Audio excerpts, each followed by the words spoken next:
नमस्कार.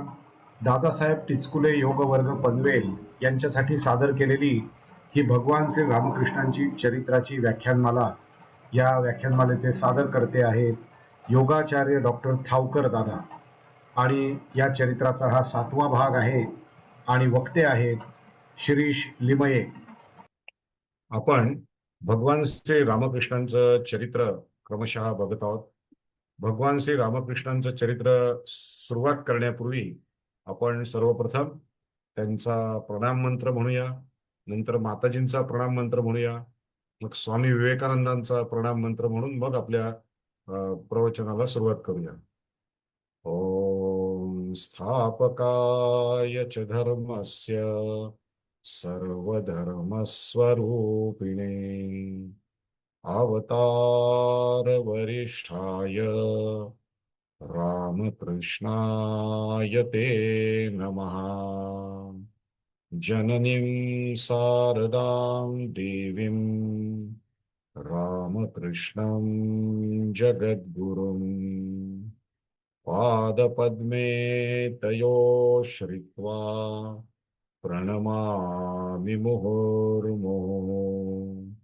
नमः श्रीयतिराजाय विवेकानन्दसूरये सच्चित्सुखस्वरूपाय स्वामिने तापहारिणे स्वामिने तापहारिणे. आपण सुरू करूया. मागच्या वेळेला आपण असं पाहिलं की त्या भैरवी ब्राह्मणीने ही साधना त्यांच्याकडनं तंत्र साधना करून घेण्यासाठी तिने एक जागा निवडली. बेलताल किंवा पंचवटी ही जागा तिने निवडली की जिथे वड, पिंपळ, बेल, आंबा आणि जांभूळ याची झाडं आहेत. भगवान रामकृष्णांचं वय आता 26 वर्षाचं झालेलं आहे आणि 26 वर्षाचं वय झालेलं असताना त्यांनी सगळी साधना केलेली आहे. त्यांनी तिथे पंचमुंडासन स्थापन केलं. भैरवी ब्राह्मणीने तिने 5 कवट्यांचं हे आसन असतं. पंचमुंडी, मुंडी म्हणजे डोकं, 5 प्राण्यांची डोकी असलेलं आसन, म्हणजे 5 प्राण्यांची डोकी ही जमिनीखाली पुरायची आणि त्यावरती ते आसन स्थापन करायचं. ह्या सगळ्या गोष्टी रामकृष्णांनी भैरवी ब्राह्मणींनी त्यांच्यासाठी केल्या म्हणून आपल्याला कळतायत की अशी तंत्र साधना करायची असते. नाहीतर या गोष्टी सगळ्यांच्या विस्मरणातच गेल्या असत्या. माणसाची कवटी, माकडाची कवटी, काळ्या मांजराची कवटी, काळ्या नागाची कवटी आणि मुंगसाची कवटी. अर्थात हे प्राणी जे आहेत ते प्राणी नॅचरली त्यांची डेथ झाल्यानंतर मग त्यांची कवटी काढून त्या ठिकाणी पुरली जाते आणि मग त्यावरती ते आसन शुचौ देशे, गीतेमध्ये आपण पाहिलं, शुचौ देशे प्रतिष्ठाप्य स्थिरमासनमात्मना नात्युच्छ्रितम नातिनीचम शैलाजीन कुशोत्तरम तत्रैकाग्रम मनः कृत्वा यतचित्तेंद्रिय क्रियः. नात्युच्छ्रितम नातिनीचम, अगदी उंच पण नाही आणि अगदी खोलगट भागात पण नाही, अशा पद्धतीने जमिनीच्या सपाट असं ते आसन तिने लावलं. आणि या तंत्र साधनेची सुरुवात भगवान रामकृष्णांची झालेली आहे. एकंदर 64 तंत्र आहे. या सगळ्या तंत्र साधनेमध्ये अत्यंत अवघड कुठली गोष्ट असेल तर ती म्हणजे मनाची एकाग्रता टिकवणं. इतक्या काही डिस्ट्रक्टिव्ह गोष्टी, इतक्या काही इंद्रियांचे विषय इंद्रियांच्या समोर आणले जातात, पण इंद्रिय या विषयांकडे धाव घेण्याचं बंद करून इंद्रिय आत वळवलेली असतात आणि देहे बुद्धी ते आत्मबुद्धी करावी या अवस्थेमध्ये राहून ही तंत्र साधना केली जाते. अनेक 64 तंत्र आहेत सांगितलं तसं. यात एकाग्रता टिकवणं अवघड आहे, परंतु रामकृष्णांना तसं काहीच अवघड नाही. कारण रामकृष्णांचं मन लगेच एकाग्र होत असे. त्यांच्या मनाला फाटे फुटत नसत आणि याचं भैरवी ब्राह्मणीला खूप आश्चर्य वाटत असत. तंत्राभ्यास करताना अनेक साधक पथभ्रष्ट होतात. म्हणजे या तंत्रामध्ये उदाहरणार्थ काही म्हणजे महिला स्त्रियांना मांडीवर बसवून जप करायचा असतो. आता यामध्ये माणूस पथभ्रष्ट होण्याची शक्यता खूप असते. अग्नीच्या समोर घट्ट तूप आणून जरी ठेवलं तरी सुद्धा ते वितळल्याशिवाय राहत नाही. एकदा मेणाची मेणबत्ती पेटवली की ते मेण वितळतच. असं मेणाने म्हणू नये की अग्नी जरी जवळ आला तरी मी वितळणार नाही, असं मेणाने कधीही अहंकाराने म्हणू नये. पण अशी ती सगळी तंत्र आहेत की ज्या तंत्रामध्ये दृढनिश्चय, मनाची निग्रह आणि इंद्रियांवर संयम हा तपासला जातो. परंतु हे सगळ्या साधकांना जमत नाही. अनेक साधक पथभ्रष्ट होतात. पण गदाधराला म्हणजे रामकृष्णांना कोणतीही साधना करायला 3 दिवसांपेक्षा जास्त वेळ लागला नाही, असं त्यांच्या लीला प्रसंग या शारदानंद महाराजांनी लिहिलेल्या ग्रंथामध्ये म्हटलेलं आहे. त्यातल्या तंत्र साधनेमध्ये अत्यंत विचित्र वाटणाऱ्या सगळ्या साधना या तंत्र मार्गामध्ये आहेत. कुठली तरी सिद्धी प्राप्त करून घेण्यासाठी मनाचा संयम सुटू नये, हा त्याचा उदात्त हेतू आहे. एकदा त्या भैरवी ब्राह्मणीने कुठे तरी जाऊन एका तरुण सुस्वरूप तरुणीला घेऊन आल्या आणि रामकृष्णाने सांगितलं, तिची जगन्माता समजून पूजा कर. जगन्माता आहे असं समजून पूजा कर. ती सुद्धा रामकृष्णांनी केली.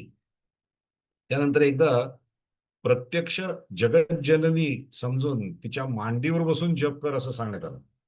त्या सुस्वरूप स्त्रीच्या मांडीवर बस आणि जप कर. रामकृष्ण अत्यंत बालक भावाचे होते. प्रत्येक गोष्ट आईला विचारून ते करत होते. त्यामुळे त्यांनी आईला प्रार्थना केली, आई अगं हे काय संकटात मला तू घालतेस, माझी काय अग्निपरीक्षा तू घेतेस. आणि आईनी सांगितल्यानंतरच त्यांनी या सगळ्या साधना केलेल्या आहेत. प्रत्यक्ष जगज्जननी समजून त्यात सुस्वरूप स्त्रीला मांडीवर ठेवून जप केलेला आहे. तिच्या मांडीवर बसून जप केला. नंतर स्त्रीला स्वतःच्या मांडीवर बसून जप केला. आणि मग म्हटलं तसं म्हणजे जगदंबेला प्रार्थना करत ठाकूर म्हणाले, गदाधर, ठाकूर आणि श्री रामकृष्ण हे तिन्ही नावं एकांचीच आहेत बरं.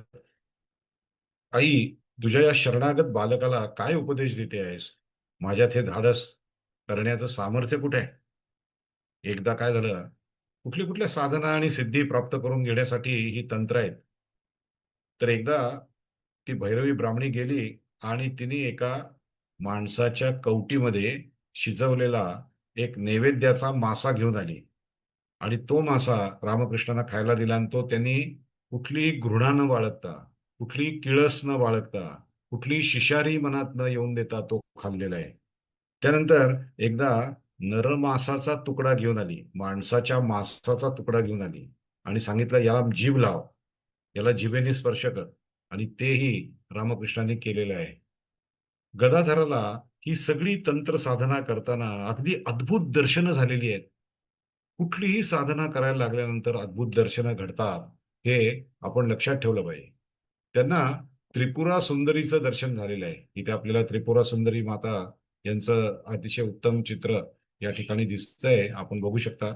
अशा त्रिपुरा सुंदरी मातेचं दर्शन त्यांना झालं. त्यानंतर भैरवाचं दर्शन झालं. इथे भैरव सुद्धा आपल्याला दिसतंय. भैरवाचंही त्यांना दर्शन झालं. आणि हळूहळू त्यांच्या स्वभावामध्ये बदल होत गेला. ही सगळी तंत्रसाधना केल्यामुळे आणि त्यातल्या ज्या काही शक्ती आहेत त्या जसजशा प्राप्त झाल्या, तसतसं त्यांच्या स्वभावात बदल होत गेला. अध्यात्मामध्ये ही फार महत्वाची गोष्ट आहे की माणसाचा स्वभाव बदलला पाहिजे आणि तो चांगल्याकडून अधिक चांगल्याकडे गेला पाहिजे आणि अधिक चांगल्याकडून उत्तमाकडे गेला पाहिजे आणि उत्तमाकडून आदर्शाकडे गेला पाहिजे, अशी अपेक्षा आहे. आणि आदर्शाकडून एक सत्पुरुष होण्यासाठी म्हणून ती सगळी म्हणजे साधना गेली पाहिजे. म्हणून हे लक्षात घेतलं पाहिजे की आपला स्वभाव बदलला. समर्थ रामदास स्वामींनी दासबोधामध्ये सुरुवातीला सांगितलंय, आता श्रवण केलियाचे फळ, क्रिया पालटे तात्काळ. हा जो दासबोध ग्रंथ आहे तो वाचून काय फायदा होईल? रामकृष्णांचं चरित्र वाचून काय फायदा होईल? आपल्या स्वभावात बदल होईल. माझा चिडचिडेपणा कमी होईल, माझा लोभ कमी होईल, माझी जी सतत वासना आहे, हे पाहिजे ते पाहिजे, त्या वासना माझ्या कमी होतील. अशा पद्धतीने रामकृष्णांच्या स्वभावामध्ये खूप बदल झालेला होता. कुंडलिनी शक्ती त्यांची जागृत झाली. आणि एक दर्शन तर फार विलक्षण आहे. ते दर्शन म्हणजे एकदा त्यांना असं समोर दर्शन झालं, म्हणजे समोर दिसलं की एक स्वप्नात असेल असं दर्शन झालं की एक सुंदर गरोदर स्त्री गंगेमधनं आली. गंगेमधून एक सुंदर गरोदर स्त्री आली आणि तिने बाळाला जन्म दिला. त्या बाळाला स्तनपान केलं आणि स्तनपान केल्यानंतर ती अत्यंत क्रूर बनली आणि त्या आपल्या मुलाला तिने कचा कचा खाल्लं आणि गंगेत ती परत गेली. असं एक दर्शन ठाकूरांना या तंत्र साधना करताना झालेलं आहे. आता या दर्शनाचा अर्थ काय, यामुळे कुठली शक्ती त्यांना प्राप्त झाली, या सगळ्या गोष्टी तुम्हाला आणि आम्हाला अत्यंत अनाकलनीय आहेत. पण रामकृष्णांच्या चरित्रात याचा उल्लेख येतो. गदाधराला आता या तंत्र साधनेनंतर, आता गदाधर मी का म्हणतोय माहितीये का? कारण गदाधराचं नाव अजून गदाधरच आहे. त्यांना श्री रामकृष्ण हे नाव म्हणजे तोतापुरींनी दिलेलं आहे. पण आता आपण दोन्ही नावं वापरतोय. गदाधराला आता या तंत्र साधनेमुळे कणाकणामध्ये ईश्वर दिसू लागला. व म्हणजे योमाम पश्यति सर्वत्र सर्वं च मयि पश्यति तस्याहम न प्रणश्यामी सच मे न प्रणश्यति, हे भगवद्गीतेत भगवंतांनी सांगितलंय. योमाम पश्यति सर्वत्र, जो मला सर्वत्र पाहतो. सर्वं च मयि पश्यति, आणि सगळ्या गोष्टी माझ्यात पाहतो. तस्याहम न प्रणश्यामी सच मे न प्रणश्यति, तो माझ्यापासून दूर नाही आणि मी त्याच्यापासून दूर नाही. अशा पद्धतीने गदाधराला कणाकणामध्ये ईश्वर दिसू लागला. हे त्या तंत्र साधनेचा झालेला फार मोठा फायदा आहे. गदाधराच्या मनामध्ये आता वात्सल्य भाव आणि मधुर भाव यामध्ये वृद्धी होण्यासाठी या तंत्र साधनांचा उपयोग झाला. गदाधराने या भैरवी ब्राह्मणीला त्यांच्या आईपेक्षाही मोठा मान दिलेला होता. भैरवी ब्राह्मणी हिचं मूळ नाव योगेश्वरी. ती पूर्व बंगालमधली होती. तिचा जन्म एका थोर कुळामध्ये झालेला होता. ती अत्यंत बुद्धिमान होती. तंत्रविद्या विशारद होती. वैष्णव तंत्रोक्त पंचभावाश्रित साधनांमध्ये ती अत्यंत पारंगत होती. आता ह्याचा अर्थ काय, हे खरोखर आपल्याला शोधावा लागेल. वैष्णव तंत्रोक्त म्हणजे भक्ताच्या तंत्रामध्ये किंवा भक्ताच्या मध्ये असणाऱ्या सगळ्या अवस्थांमध्ये ती पारंगत होती. गदाधराच्या दिव्य सहवासात 6 वर्ष त्या राहिलेल्या आहेत. 6 वर्ष. 6 वर्ष राहून म्हणजे 1867 साली त्या काशीला गेल्या आणि तिथेच त्यांनी पुढचं सगळं आयुष्य व्यतीत केलेलं आहे. या ठिकाणी आपल्याला चित्रात दिसतंय की तो जो नैवेद्य ठेवलेला आहे, त्या नैवेद्याला एक कुत्र येऊन तो जीभ लावतंय. पण तो सुद्धा नैवेद्य भक्षण करणं या ठिकाणी रामकृष्णांनी केलेलं आहे. याचं कारण की अशी घृणा वाटता कामा नये. याच गोष्टी याच्यामध्ये अत्यंत महत्वाच्या आहेत. आपण पाहिलं की केनाराम हे रामकृष्णांचे पहिले गुरु होते. त्यांनी त्यांना मंत्र दीक्षा दिली. पूजेचा म्हणजे शक्तीची दीक्षा दिली. भैरवी ब्राह्मणी या त्यांच्या नंतरच्या गुरु. अध्यात्माच्या इतिहासामध्ये स्त्रीला आपला गुरु करणारे रामकृष्ण परमहंस हे एक अद्भुत उदाहरण आहे. आता या रामकृष्णांचे तिसरे गुरु येतात, ते म्हणजे जटाधारी. जटाधारी यांनी रामकृष्णांकडून वात्सल्य भावाची साधना करून घेतली. आता त्याचं साधारण वर्णन आपण आता पुढे बघूया. वात्सल्य भावाची साधना त्यांनी कशी केली ते पाहू. जगन्नाथपुरीला जाणारे सगळे साधू होते, ते साधू या दक्षिणेश्वरला थांबत असत.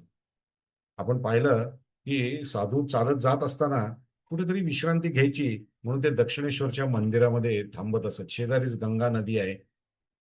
हे जटाधारी हे रामायतन पंथी साधू होते. हे रामायणतन पंथी साधू कसे दिसतात हे आपल्याला समजावं म्हणून हा फोटो इथे ठेवलेला आहे.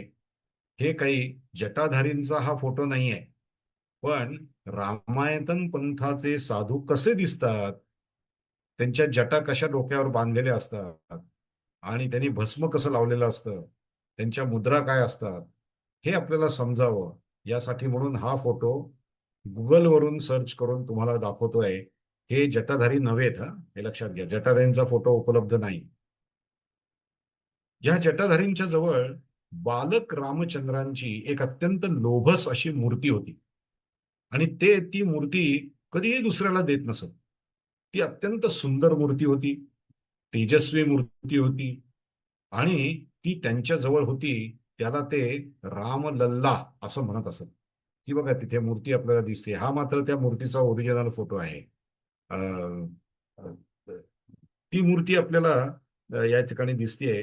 ती मूर्ती जणू त्यांनी अशी सांभाळली होती की जणू रामलल्ला हे त्यांचे पुत्रच आहेत, तो त्यांचा मुलगा आहे असं समजून त्यांनी या रामलल्लाची मूर्ती स्वतःजवळ ठेवली. आणि त्या मूर्तीवरती ते खूप प्रेम करत असत. या मूर्तीकडे बघत असत, या मूर्तीला अन्न भरवत असत, या मूर्तीला स्नान घालत असत, कपडे घालत असत. आणि तो जणू माझं बाळ आहे ते, असं समजून त्यांनी ती साधना केली. त्याच्यानंतर हे तिसरे जे गुरु आहेत जटाधारी, त्यांच्याबद्दल आपण बोलतोय. या रामलल्लाच्या मूर्तीबरोबर ते चालत असत. ती मूर्ती त्यांच्याबरोबर चालत असत. ते सुद्धा मूर्तीबरोबर, आणि मूर्ती त्यांच्याबरोबर चालत असे, रांगत असे, बोलत असे, हिंडत असे, खेळत असे. आणि हे बघून गदाधर फार प्रभावित झाला की अरे ही मूर्ती यांच्याबरोबर हसते, खेळते, चालते, बोलते. ही काय बरं साधना आहे? ही वात्सल्य भावाची साधना त्यांनी कशी केली असेल? म्हणून रघुवीर, अर्थात रघुवीर ही गदाधराची कुलदेवता होतीच. आपण मागे पाहिलेलं आहे की क्षुदिराम हे जेव्हा त्या चालत चाललेले होते आणि विश्रांतीसाठी म्हणून एका झाडाखाली दगडाचा उशी करून झोपलेले होते, त्यावेळेला त्यांच्या स्वप्नामध्ये राम आले आणि त्यांनी सांगितलं की अरे मला तुझी सेवा घ्यायची आहे, इथे मी आहे, मला तू तुझी सेवा दे. आणि मग त्यांनी जाग आली तेव्हा त्यांनी त्या नागाच्या फण्याच्या खाली बसलेले आहे ते म्हणजे रामशिला घेतली आणि ती आपल्या पूजागृहात नेऊन त्याची पूजा सुरू केली. म्हणजे रामाची पूजा ही गदाधराच्या किंवा रामकृष्णांच्या खानदानामध्ये चालत आलेली आहे. ती त्यांची कुलदेवता होती. श्रीरामांच्या पूजेमध्ये रामशिला होती. गदाधरांना सुद्धा राम मंत्राची दीक्षा घेतलेली होती. बालक रामांचा मंत्र आता त्यांनी या जटाधारींकडून घेतला की अरे ही मूर्ती चालते, बोलते, ती माझ्याशी बोलली पाहिजे, माझ्याशी माझ्या बरोबर पण चालली पाहिजे. म्हणून त्यांनी जटाधारींकडून बालक रामाचा मंत्र घेतला. त्यानंतर गदाधरानं ती मूर्ती घेतली. आणि आश्चर्य म्हणजे जटाधारी ती मूर्ती कोणाला देत नसत, पण रामकृष्णांचं भगवंताचं प्रेम बघून जटाधारीने ती मूर्ती रामकृष्णांना दिली. आणि रामकृष्णांनी जी साधना केली ती वात्सल्य भावाची साधना कशी केली ते ऐका. जणू काही मी कौसल्य आहे आणि राम हा माझा मुलगा आहे. मी कौशल्य आहे आणि राम माझा मुलगा आहे. मग आता रामाला काय काय लागे, आई जसं मुलाच्या सगळ्या भावभावना आईला कळत असतात, तसं रामकृष्णांना त्या मूर्तीच्या भावभावना कळायला लागल्या.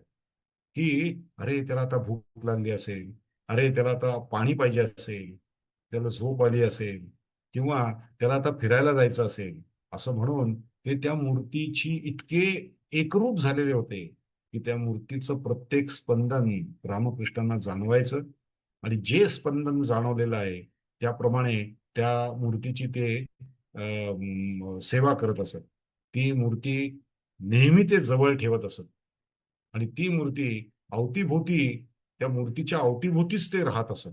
अशा पद्धतीने रामकृष्णांनी वात्सल्य भावाची साधना केली. आणि ती मूर्ती कधी कधी रामकृष्णांवर रुसे, रामकृष्णांपासून दूर पळायला जात असे, पळत पळत असे. आणि हा जो त्यांचा अवखळपणा आहे, हा अवखळपणा रामकृष्णांना खूप आवडत असे. आपण त्याची आई आहोत हा भाव मात्र त्याने कायम ठेवला. हे रामकृष्णांच्या साधनेचं वैशिष्ट्य आहे की त्यांनी ज्या ज्या भावनेची साधना केली त्या त्या भावनेच्या साधनेमध्ये त्यांनी परमोच्च अवस्था गाठली. त्याची परमोच्च अवस्था घडली. ती मूर्ती रामकृष्णांची शिवाशिवी खेळत असे, रामकृष्णांची ती लपंडाव खेळत असे. रामकृष्ण त्या मूर्तीला हृदयाशी कवटाळून घेऊन बसत असत की ती मूर्ती पडणार नाही ना, माझ्या रामाला लागणार नाही ना. पटकन तिकडनं काही वस्तू तिथे दिसली, टोकदार वस्तू दिसली तर रामकृष्ण त्याला उचलत असत, कारण त्याला त्याचा इजा होऊ नये म्हणून. अशा पद्धतीने त्यांचा जीव त्या मूर्तीसाठी अक्षरशः वर खाली होत असेल. ही रामलल्लाची जी मूर्ती आहे, ही मूर्ती आपण कौशल्य आहोत, राम आपला मुलगा आहे, अशी त्यांनी वात्सल्य भावनाची साधना केली. आणि त्याचा परिणाम असा झाला की रामानं बालक रूपात रामकृष्णांना दर्शन दिलं. दर्शन म्हणजे साक्षात दर्शन, बरं, स्वप्नात दर्शन नव्हे, साक्षात दर्शन रामाने बालक स्वरूपात दिलं. आणि हे सगळं ते जटाधारी बघत होते. आणि आपला शिष्य हा अतिशय थोड्या कालावधीमध्ये त्या रामाशी खेळायला लागला. ती रामाची मूर्ती ही आपलं सर्वस्व मानायला लागला. आणि त्या रामाच्या मूर्तीची सर्वस्व मानल्यामुळे, त्या रामाची सेवा केल्यामुळे आपल्या शिष्याला रामाचं दर्शन झालं. हे जटाधारींना किती आनंददायी वाटलं असेल, आपण विचार करू शकता. त्यांना आश्चर्यही वाटलं होतं आणि खूप आनंदही झाला होता. आणि आता जटाधारींना वाटू लागलं की आता ही मूर्ती नाही तर पावर रामकृष्णांच्याकडे. नसतं तर हॅलो, त्याला काय झालं? कचऱ्याच्या डब्यात काय झालं? हॅलो. नाही काही नाही, ते हॅलो. आपसात बोलत होते. तिकडे ओके आपसात ओके, ठीक आहे बोलत ठीक होते. आहे ठीक आहे. ठीक आहे ठीक आहे ठीक आहे. तर रामकृष्ण आपण त्याला बोललो. बालक रामात दर्शन बालक स्वभावात दर्शन दिलं. जटाधारींना आश्चर्य वाटलं. आणि जटाधारींना वाटलं की ही मूर्ती आता कोणाकडे सुरक्षित राहील, त्या मूर्तीची काळजी कोण घेईल, त्या मूर्तीवरती प्रेम कोण करेल, तर ते रामकृष्ण प्रेम करू शकतील. जटाधारींनी ती मूर्ती रामकृष्णांना दिली. लक्षात घ्या, हे ट्रान्सफॉर्मेशन. जे जटाधारी ती मूर्ती कोणालाही देत नसत, कोणालाही त्या मूर्तीला हात लावून देत नसत, स्वतःच्या जवळ ते ठेवत असत, ती मूर्ती रामकृष्णांच्या तपश्चर्येनंतर, त्यांनी केलेल्या वात्सल्यभावाच्या साधनेनंतर जटाधारी ती मूर्ती रामकृष्णांना देऊ झाले. आणि ती मूर्ती रामकृष्णांना देऊन तपश्चर्येसाठी हे जटाधारी मूर्ती तिथे सोडून निघून गेलेले आहे. कितीतरी साधकांशी आणि साधू संतांशी गदाधराचा घनिष्ठ संबंध आला होता. त्यातली दोन उदाहरणं आपण पाहू. पंडित नारायण शास्त्री म्हणून एक अत्यंत सज्जन होते. 25 वर्ष इथे काशी, पूर्वीची काशी दिसते आपल्याला, वाराणसी. 25 वर्ष काशीला राहून त्यांनी विविध शास्त्रात ते पारंगत झालेले होते. नवद्वीपातील न्यायशास्त्रांचा अभ्यास केलेल्या लोकांच्या जवळ बसून त्यांनी 8 वर्ष न्यायशास्त्राचा अभ्यास केला होता. न्यायिक असं म्हणतात त्यांना. ज्यांनी न्यायशास्त्राचा अभ्यास केलेला आहे त्यांना न्यायिक असं म्हणतात. नवद्वीपामध्ये जाऊन या न्यायिकांकडून त्यांनी 8 वर्ष न्यायशास्त्राचा अभ्यास केलेला आहे. पंडित जरी होते तरी सुद्धा त्यांच्या हृदयामध्ये, पंडित पंडित असूनही त्यांच्या हृदयात वैराग्याचा उदय झालेला होता. वैराग्य म्हणजे ज्या ठिकाणी आपल्याला असा भाव निर्माण होतो की सगळं जग जे आहे, माझं शरीर सुद्धा माझं नाही, हे सगळं जाणार आहे. सत्य काय आहे, नित्य काय आहे, आणि जाणारं काय आहे, अनित्य काय आहे, याचा विचार करत जे अनित्य आहे त्याच्याविषयीची त्याच्याविषयीचा कुठलाही भाव मनात न निर्माण होणं, याला वैराग्य असं म्हणतात. हे पंडित नारायण शास्त्री दक्षिणेश्वरला आले होते. पंडित नारायण शास्त्रींनी गदाधराला पाहिलं आणि गदाधरावरती त्यांचं एवढं प्रेम जमलं. बघा, पंडित आहेत, ते अत्यंत वैरागी आहेत, त्यांच्या मनामध्ये वैराग्य आहे. पण असं असून सुद्धा रामकृष्णांची भक्ती पाहून, रामकृष्णांचं भगवंत प्रेम पाहून ते दक्षिणेश्वर सोडायला तयार झाले नाही. त्यांचं मन करेना. मोक्षासाठी त्यांना वाटत होतं ज्ञान प्राप्त करणं आवश्यक आहे. ज्ञान म्हणजे आत्मज्ञान. जाणावे आपणासी आपण, ज्ञानाव ज्ञान.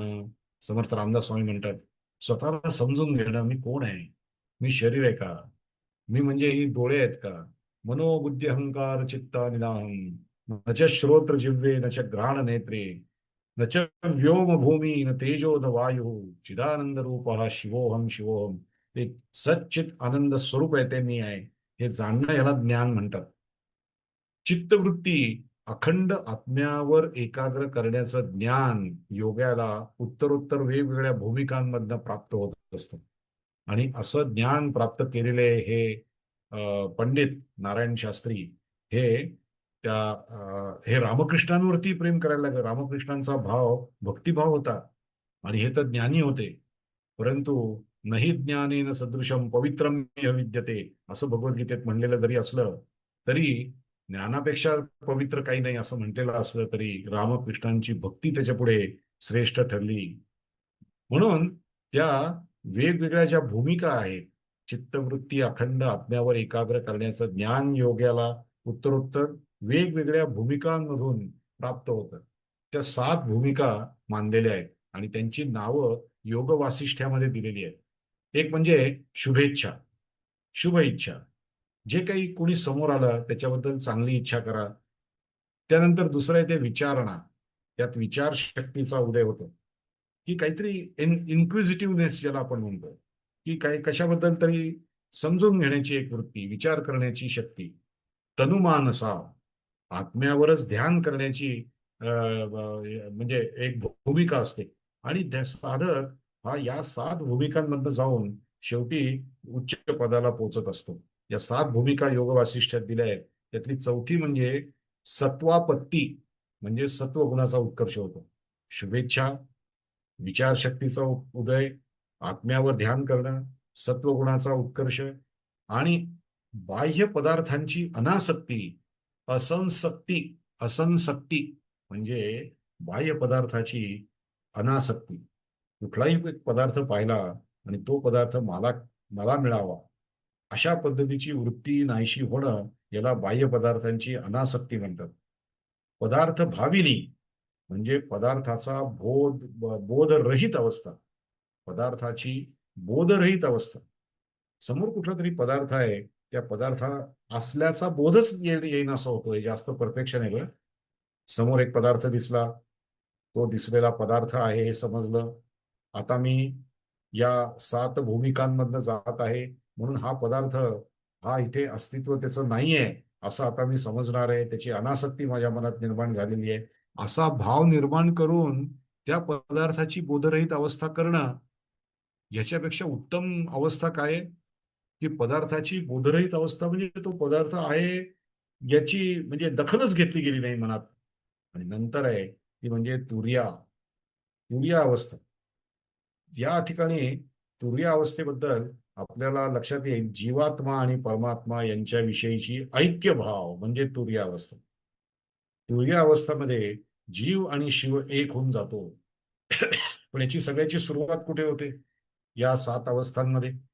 त्या ठिकाणी शुभ इच्छा करणं, विचारशक्तीचा उदय करणं, म्हणजे निरक्षीर विवेक करणं. योग्य काय, अयोग्य काय, श्रेयस काय, प्रेयस काय, याचा विचार करत जाणं. आत्म्यावर ध्यान करणं, सत्वगुणाचा उत्कर्ष करणं, बाह्य पदार्थाची अनासक्ती मनामध्ये निर्माण होणं आणि तुर्यावस्था, जीव शिव आणि जीव हे एकच आहेत असा भाव मनामध्ये निर्माण करणं.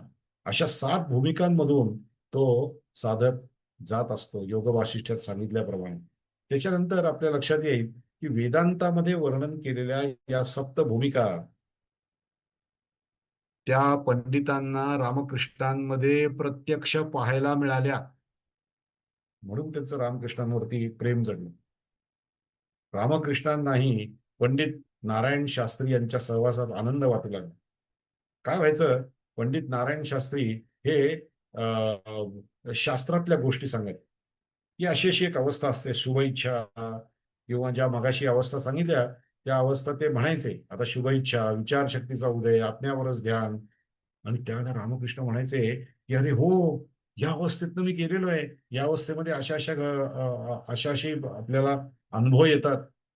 पंडित नारायण शास्त्री शास्त्रातल्या गोष्टी सांगत आणि गदाधर आपला प्रत्यक्ष साधनेतून प्राप्त झालेला अनुभव त्यांच्याशी शेअर करत असत. शास्त्र आणि अनुभव यांचा एक अनोखा संगम त्या ठिकाणी झाला. आणि हे पंडित नारायण शास्त्री हे रामकृष्णांच्या वरती खुश झाले आणि रामकृष्णांच्या सहवासात आपण राहावं असं त्यांना वाटायला लागलं. नारायण शास्त्री असं म्हणाले की जन्मोजन्मीची माझी पुण्याई असल्यामुळेच मला या महापुरुषाचा सहवास लाभला. यांचीही कृपा झाल्यास मला ब्रह्मज्ञानही होईल. काय म्हणतात ऐका, या रामकृष्णांची कृपा जर माझ्यावर झाली तर मला ब्रह्मज्ञान होईल. वास्तविक ब्रह्मज्ञान करणं हे ज्ञानी माणसाचं काम आहे. त्याला ते ब्रह्मज्ञान प्राप्त होते.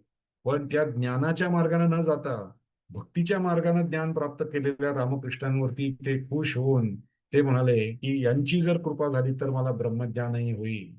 यापुढे माझं घर दार पैसा महामहोपाध्याय इत्यादी पदव्या सगळ्या तुच्छ आहेत असं ते म्हणाले. त्या रामकृष्णांच्या पुढे त्या सगळ्या गोष्टी तुच्छ आहेत. मी त्यांना शरण जाऊन मानवी जीवनाचं सार्थक करेन. असं म्हणून ते पंडित नारायण शास्त्री त्यांना शरण गेले. आणि नंतर रामकृष्णांकडून संन्यास दीक्षा घेऊन ते वसिष्ठ आश्रमामध्ये तपश्चर्येसाठी निघून गेले. गुगलवरती सर्च केलेला वसिष्ठ आश्रमाचा फोटो आहे. त्याची सत्यता माहिती नाही, परंतु हा वसिष्ठ आश्रम आहे आणि तिथे ते तपश्चर्येसाठी निघून गेलेले आहे. लक्षात घ्या, कितीतरी गुरु त्यांनी केले. 5-6 गुरु रामकृष्णांनी केले आणि प्रत्येक गुरुचंही उन्नयन रामकृष्णांनी केलं. आणि आपण हेही पाहिलं की केवळ गुरूंचंच नव्हे, तर नारायण शास्त्रींसारख्या पंडितांचं सुद्धा उन्नयन, त्यांची सुद्धा आध्यात्मिक प्रगती रामकृष्णांच्या सहवासात झालेली आहे. कितीतरी साधकांशी, साधू संतांशी गदाधराचा संबंध आला. यातलं दुसरं एक उदाहरण बघू. नारायण शास्त्रींचं उदाहरण पाहिलं. भारद्वाजमधील पद्मलोचन हे असेच एक विद्वान होते, पंडित. ते पंडित असूनही ते सदाचारी होते, श्रद्धावान होते, तपस्वी होते आणि भगवत भक्त होते. कारण पंडित माणसं ही बुद्धिवादी असल्या कारणानं ते सामान्य श्रद्धा वगैरे या गोष्टी काही मानणारे नसतात. पण पद्मलोचन मात्र तसे नव्हते. ते सदाचारी, श्रद्धावान होते. श्रद्धा आणि म्हणजे पांडित्य या दोन गोष्टीचा मिलाफ त्यांच्याकडे अतिशय चांगला झालेला होता. तपस्वी होते, भगवंताचे भक्त होते. त्यांनी सुद्धा या गदाधराचा उच्च अधिकार, त्याचा साधेपणा हा त्यांच्या लक्षात आला. त्यांची भक्ती पाहून हे पद्मलोचन, भारद्वाजमधले पद्मलोचन हे आश्चर्यचकित झालेले होते. आणि नंतर त्यांनी मधुर भावाची साधना, एक अद्भुत साधना आहे, ही साधना रामकृष्णांनी केलेली आहे. भक्तिशास्त्रामध्ये बरेच काही भाव सांगितलेले आहेत. एक शांत भाव आहे, दास्य भाव आहे. शांत भावाची साधना त्यांनी केली त्या पंचवटीमध्ये. दास्य भावाची साधना केली. आपण पाहिलं की मी हनुमंत आहे आणि रामाचा मी सेवक आहे, असं म्हणून 6 महिने ते एका झाडावर राहत होते. हनुमंतासारखे होप होप करत होते आणि त्या काळामध्ये त्यांचं माकड हाड थोडं वाढलं होतं की जणू ती शेपूटच असावी असं वाटेल, असं माकड हाड वाढलेलं होतं. सख्य भावाची साधना केली की तो माझा मित्र आहे, अशा भावनेने साधना केली. वात्सल्य भावाची साधना जटाधारींकडे दीक्षा घेऊन केली की राम माझा मुलगा आहे, आणि असं वात्सल्य त्यांनी ती साधना केली. आता मधुर भावाची साधना त्यांनी कशी केली ते आपण आता बघूया. या 5 भावांचं वर्णन शास्त्रामध्ये येतं. वैष्णवाचार्यांनी मधुर भावाला या 4 शांत, दास्य, सख्य, वात्सल्य या 4 भावांपेक्षाही जास्त महत्व या वैष्णवाचार्यांनी याला दिलेलं आहे. अशी ती साधना करायला रामकृष्ण उद्युक्त झाले. ईश्वर, मधुर भावात काय असतं? ईश्वर माझा पती आहे, ही भावना आहे. ईश्वर माझा पती आहे, मी ईश्वराची पत्नी आहे, या भावनेने ईश्वरावरती प्रेम करून ईश्वराला प्राप्त करून घेणं हे मधुर भावाचं उद्दिष्ट आहे. श्रीमती राधाराणीच्या कृपेशिवाय आपल्याला कृष्णाचं दर्शन होणार नाही, म्हणून रामकृष्णांनी ही मधुर भावनेची साधना केली आहे. त्यासाठी राधेच्या ठिकाणी कृष्णाबद्दलचा जो भाव होता तो गदाधरांनी प्राप्त करून घेण्यासाठी साधना सुरू केली. या काळामध्ये श्री रामकृष्ण स्त्री वेशात राहत असत.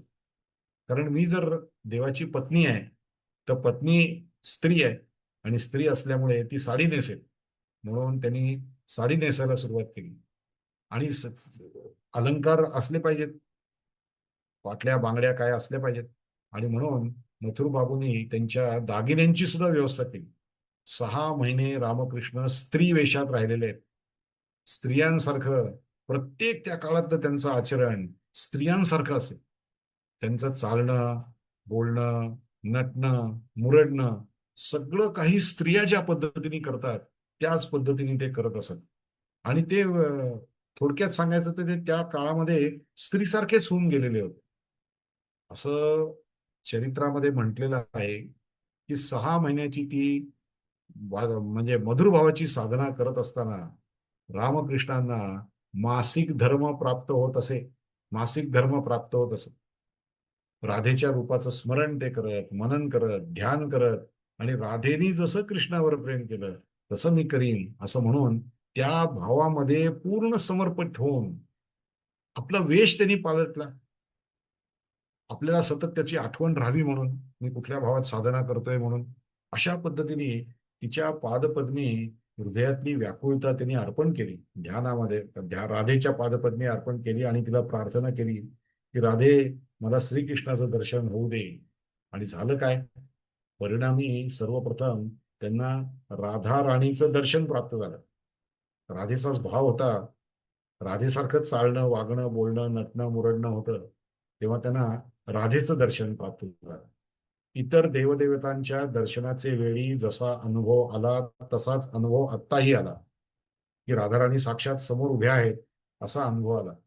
या दर्शनाचे वेळी राधाराणीचं रूप हे त्यांच्या शरीरात मिळून गेलं. लक्षात घ्या की राधाराणीचं रूप हे त्यांच्या शरीरामध्ये मिळून गेलं. ते म्हणत असत, श्री रामकृष्णांच्या प्रेमाखातर सर्वस्व समर्पिलेल्या त्या निरूपण अ, पवित्रोज्ज्वल रूपाचा महिमा आणि माधुर्य वर्णन करणं असंभवनीय आहे.